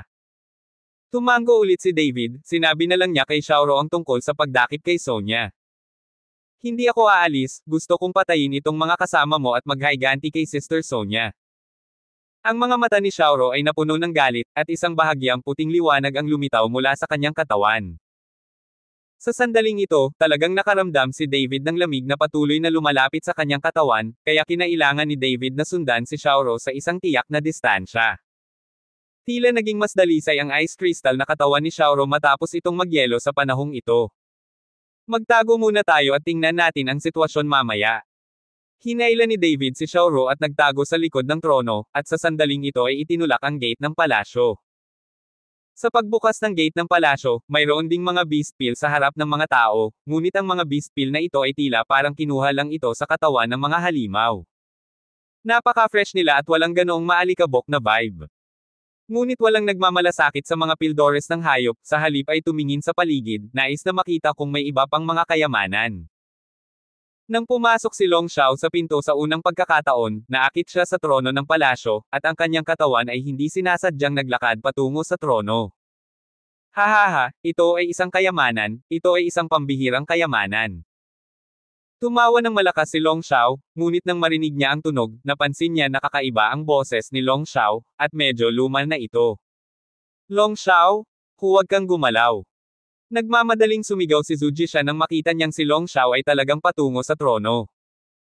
Alam niyang maraming nakatagong sandata sa mga sinaunang guho na ito, at ang mga bagay sa loob ay hindi maaaring pakialaman, dapat mag-ingat. Parang hindi narinig ni Long Xiao, sumugod pa rin siya patungo sa trono. May excitement sa mata. Boom! Ngunit nang makarating si Long Xiao sa harapan ng trono at lalapit na sana para sunggaban ito, isang flash ng puting liwanag ang kumatok sa kanya kaagad. Ang katawan ni Long Xiao ay bumagsak ng husto sa lupa at ang kanyang mukha ay namutla saglit. Parang ngayon lang siya nasaktan sa lakas ng pagkabigla. Sporting chance. Si Dong Jiahao, na matagal nang sumusubaybay kay Long Xiao, ay kasalukuyang kumikinang sa kanyang mga mata, alam na may darating na pagkakataon. Nakita kong itinaas ni Dong Jiahao ang kanyang palad at isang malupit na aura ang sumugod kay Long Xiao. Ang palad na ito ay naglalaman ng lahat ng enerhiya ni Dong Jiahao, ngunit pumunta pa rin sa mukha ni Long Xiao, tila pinatay siya sa isang hit. Natigilan si Long Xiao at nagmamadaling gustong bumangon para lumaban, ngunit sa kasamaang palad ay masyado silang malapit, nasa harapan na niya si Dong Jiahao. Nang malapit nang mahulog si Long Xiao sa palad ni Dong Jiahao, binaril ni Xu Song at nakita siyang tumalon at nataman si Dong Jiahao. Boom! Isang malaking tunog ang umalangaw-ngaw sa buong palasyo. Kusang lumipad palabas ang katawan ni Dong Jiahao at saka bumagsak sa dingding, nagsusuka ng dugo at nanginginig ang buong braso. Sa sandaling ito, tumayo na rin si Long Xiao, at nang makita niyang sinasalakay siya ni Dong Jiahao, galit na galit siya. Long Xiao, gusto mo bang patayin kaming lahat? Hindi mo maaaring ilipat ang mga bagay dito ng basta-basta. Kapag umalis ang mekanismo, mamamatay tayong lahat dito. Sinaway ni Zhu Jishan si Long Xiao nang may sama ng loob. Gayunpaman, hindi pinansin ni Long Xiao si Zhu Jishan at malamig na tumingin kay Dong Jiahao. Dong Jiahao, ang apo mo ay naglakas loob na sumalakay mula sa likuran, pinatay kita ngayon. Lumakas ang aura sa katawan ni Long Xiao, biglang lumitaw ang itim na liwanag sa kanyang katawan, at nag-alab ang galit sa kanyang katawan. Alam ni Dong Jiahao na may pagkakataon lang siyang pumatay sa isang suntok. Kung mabibigyan ng pagkakataon, siguradong mamamatay siya dito. Long Xiao? Ikaw ang SMI sa Kyoto Martial Arts World, salamat sa pagiging sekta ng pamilya mo, ngunit naging masamang magsasaka ka. Nariyan din ang Martial Arts Alliance, na isa ring lapdog. Tinatawag ka ring martial artist, ay ba? Alam ni Dong Jiahao na patay na siya, kaya pinagalitan niya ito. Gusto mo bang mamatay? Bahagyang naningkit ang mga mata ni Long Xiao, pagkatapos ay kaway ng kanyang palad, isang maringal na hininga ang lumipat patungo kay Dong Jiahao. Si Dong Jiahao ay walang oras na mag-react, at ang buong tao ay muling nag-pump out. Si Dong Jiahao ay sa wakas, ang kanyang mukha ay nakakatakot, at siya ay mukhang napakasakit. Gusto niyang bumangon ngunit nakita niyang hindi na siya makatayo. Hindi man siya makabangon, nagmura pa rin si Dong Jiahao. Tol Xiao, patayin mo ako kung kaya mo. Mapaparusahan kayong mga bastard sa martial arts world sooner or later. Kinagat ni Dong Jiahao ang kanyang mga ngipin at pinagalitan si Long Xiao ng malakas. Sa sandaling ito, bahagyang ngumiti si Long Xiao at dahan-daang lumapit kay Dong Jiahao, matigas ang ulo mo, hindi kita hahayaang mamatay ng masaya, pahihirapan kita hanggang sa mamatay ng dahan-dahan.